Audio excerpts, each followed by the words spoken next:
Hey math fans, Alex here, welcoming you to a brand new series on linear algebra.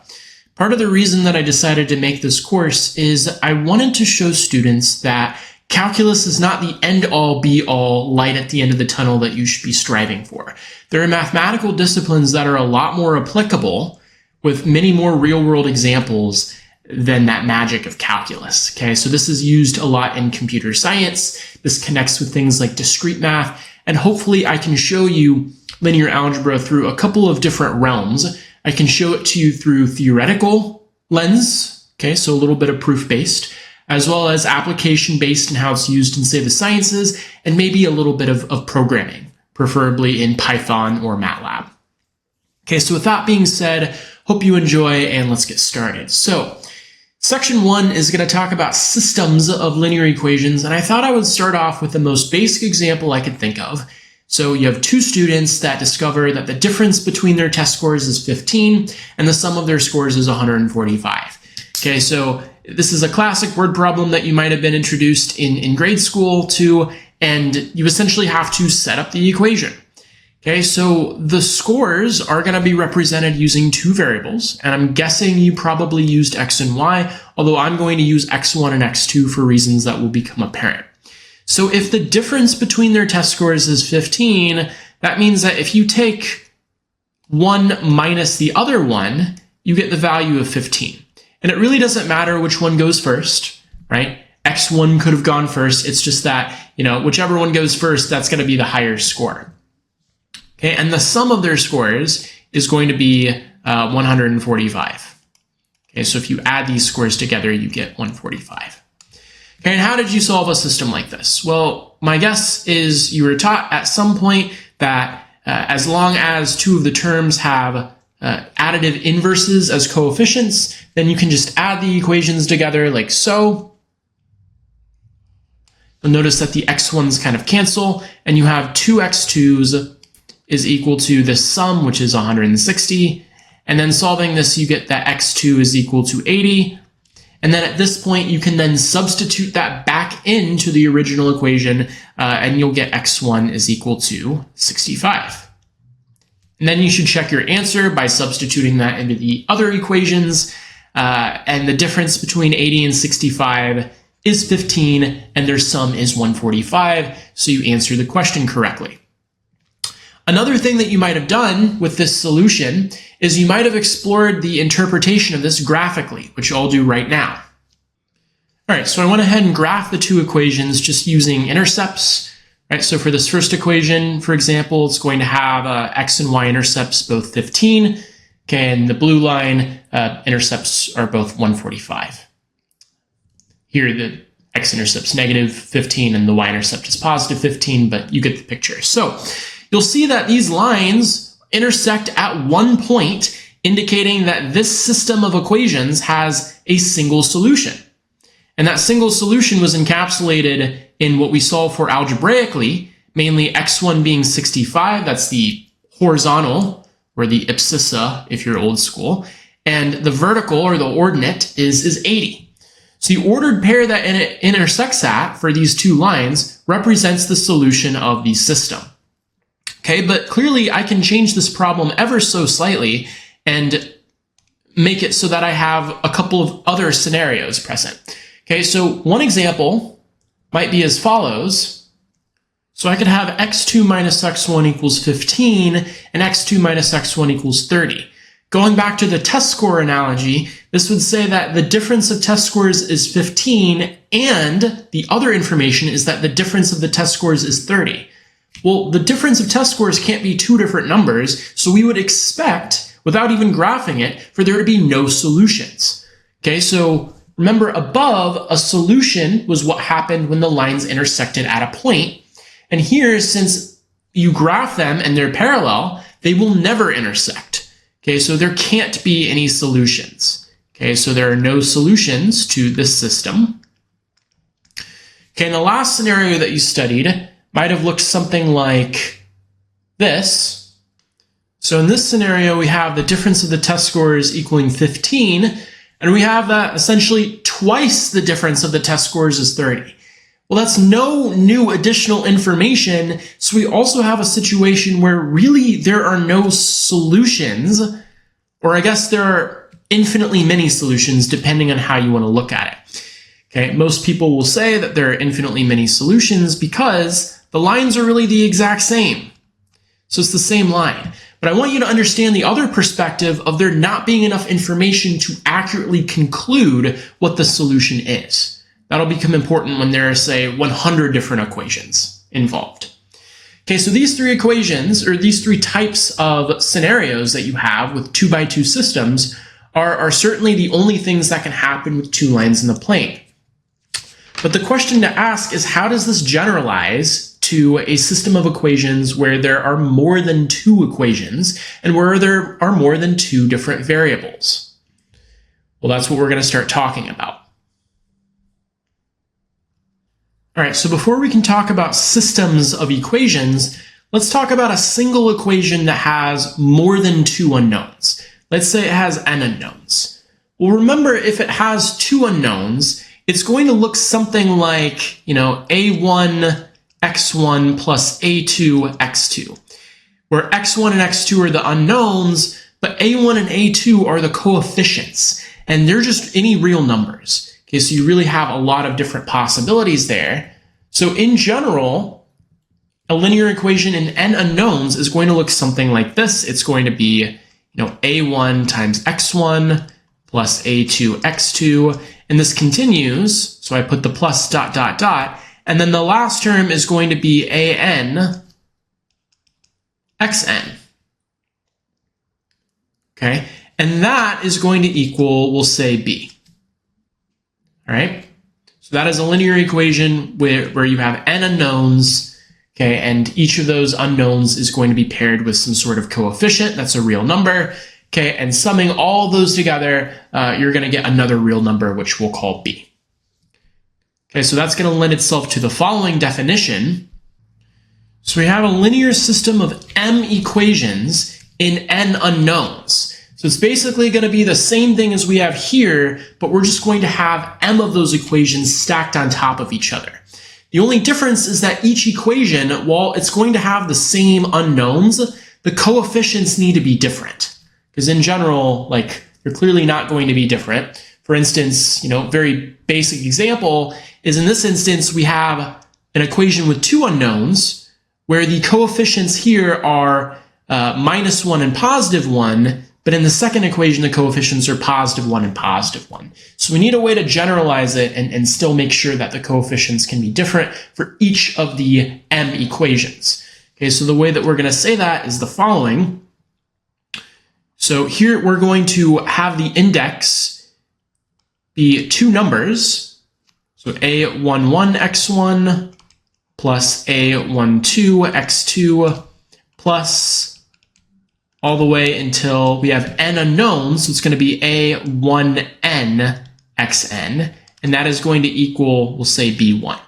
Okay, so what that means, just to kind of capture it for you, is these numbers are going to match. So the second index of these two right here is always going to represent the unknown that we're talking about. So this is the first unknown, this is the second unknown, and so on and so forth until you get the last or the nth unknown.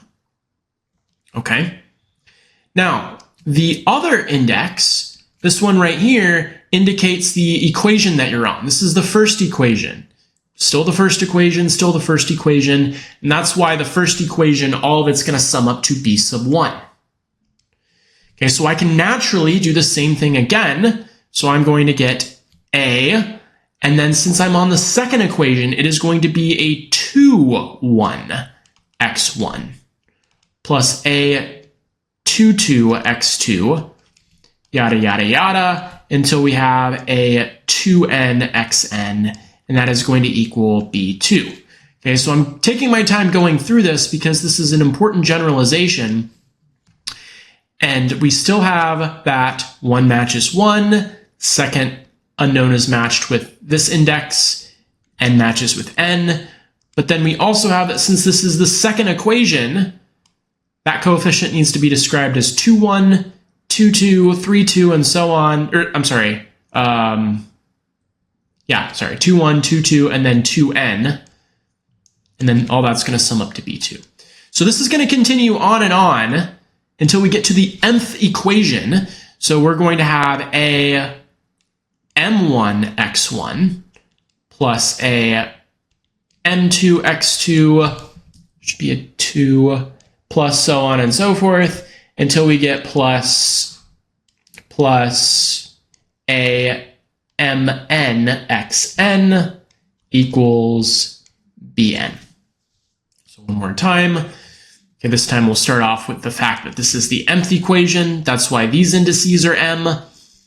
And I made a mistake because this should be an m. Okay, and then the other ones indicate that we have first unknown, second unknown, etc. Okay, and if you wanted to represent this using sigma notation, you could, but we're not going to do that here.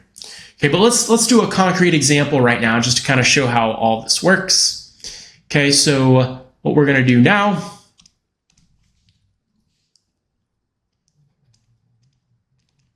is we're going to consider the following two systems, which I'm going to go ahead and copy for you right now.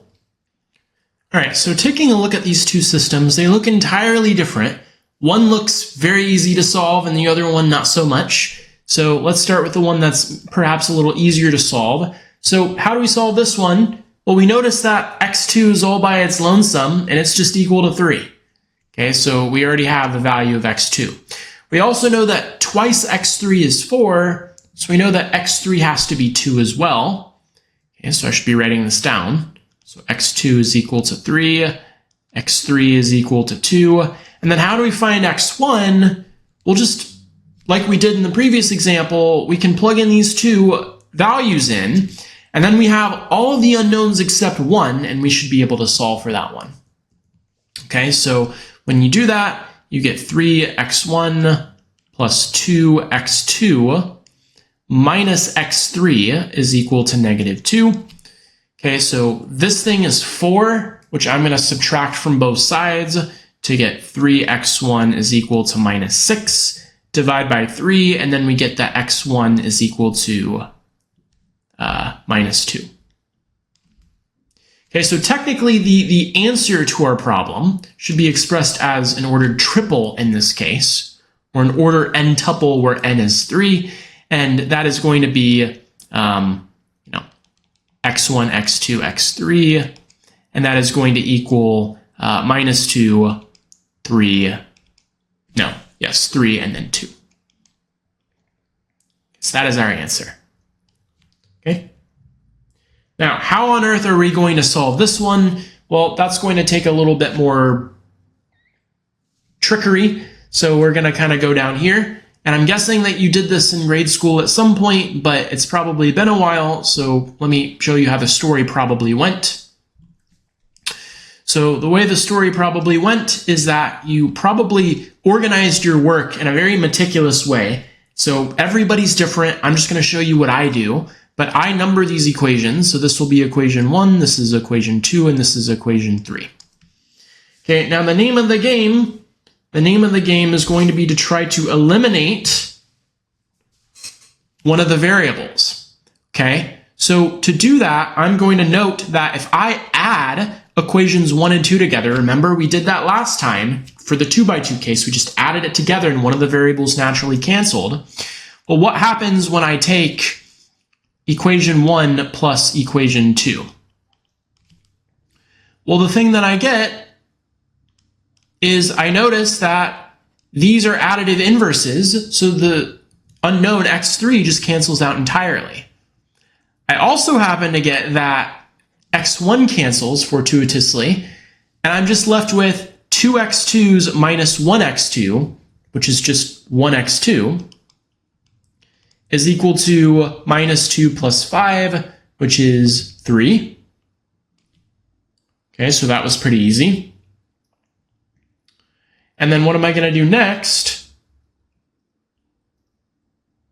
Well, I'm going to notice that if I take equation 1, you have to be a little clever here. So if I take equation 1, and maybe I add, oh, I don't know, minus equation 3. Okay, so I'm really adding a -1 times equation 3. So what is that going to get me? Well, I take this times a -1, so all of these signs change, and then I add that to equation 1. Okay, so what do I end up getting? Let's just go through it. So I have 3 plus a -3. Well, that's going to cancel, and I don't have x1 anymore. Here I'm going to have 2 plus a -2, which also cancels. And then I have -x3 minus an x3, which is going to be a -2x3. And that's going to be -2 plus a -2, which is -4. Okay, so this is going to imply that x3 is just 2. And then you can play the same game, and you can get that x1 is equal to -2. Okay, so the solution to this, and we'll do examples where I'm a lot more methodical about my work, but I'm just trying to show you the point that we also got that x1, x2, x3 was equal to -2, 3, and 2. Okay? So we note that since, so this is a note, since the solution set, I'll abbreviate solution like this, since the solution set for the two systems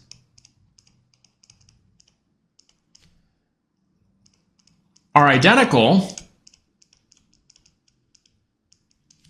okay, we say the two systems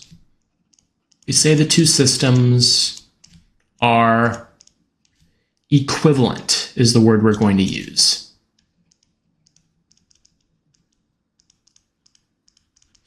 Okay, clearly the methodology required to solve both of them were very different. One was a lot easier than the other, but they got the same solution set, which means that in three-dimensional space, these would represent planes, and these three planes intersect possibly at a point. They don't have to. There are a lot of situations where that doesn't happen, but in this case they do.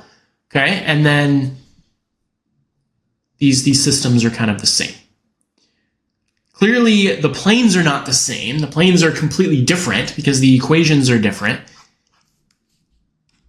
Okay, but ultimately they intersect in the same space, same place. Okay. Now, for the remainder of this section, we're actually going to consider just n by n systems themselves. And one thing that I would like to do is a little bit of theory on how we solve n by n systems in general. Okay, so we're now only going to consider n by n systems. And what I mean by n by n systems, by the way, what I mean by this is a system of equations where you have n equations and n variables, or n unknowns. So if the number of equations matches the number of unknowns, like we saw in the previous example, okay, we had 3 equations, and we had x1, x2, and x3 in both, that would be an n by n system, or a 3 by 3 system. Okay? So, in general, what does an n by n system look like? Well, it's going to look very similar to what we had above with this, but then instead of m, that's just going to equal n. So it's really going to end up being the exact same thing. So I'm just going to go ahead and copy that down for us. Okay, so I just copied everything down below, except instead of m equations and n unknowns, we have n equations and n unknowns, so they match. And what is the overall goal? Because n could be something like 100. And a couple of things that you should keep in mind: how can you solve the system of, say, 100 equations and 100 unknowns? But more importantly, how can you program a computer to do it? Okay, so the end goal that we're going to talk about in the next video is going to be how we can reduce the system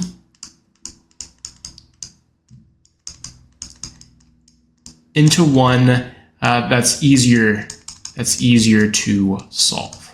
So we're going to take a look at that next time. See you in the next video. Have a great rest of your day.